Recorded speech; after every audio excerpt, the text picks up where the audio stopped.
"We're sharing genuine feelings, and it's not just pure entertainment," he said.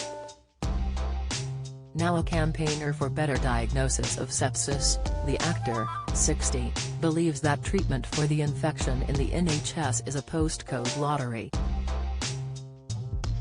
Mr. Watkins plays Ed Collier, a fisherman who is haunted by the death of his young son and has constant flashbacks.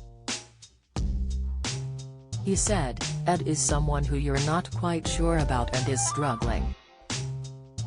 The other component obviously is they've lost a child in their family and their history as I've done. I knew what I was letting myself in for, but I felt that it was such a good piece I had no worries about sharing my own feelings. It's one of the most personal dramas I've done. It's so on the nose. In the first scene, I'm trying to find my son who has disappeared. This is particularly opposite. 12 years ago we lost Maud. In the script, it's 10-11 years since their tragedy." The actor found the flashback scenes difficult but said, "If you can connect with your audience, and they're emotionally touched by it, and hopefully by Ed, and if they know my story a bit, those people who have had bereavement will know that we're sharing genuine feelings, and it's not just pure entertainment."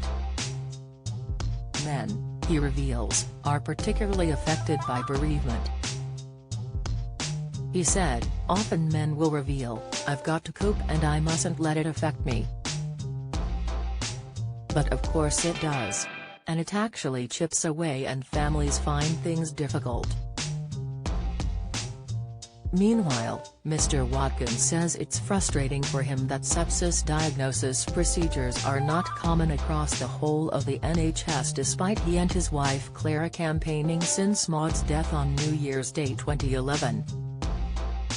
Mr. Watkins is now patron of Child Bereavement UK, a charity that supports children, young people and families when a child grieves or when a child dies.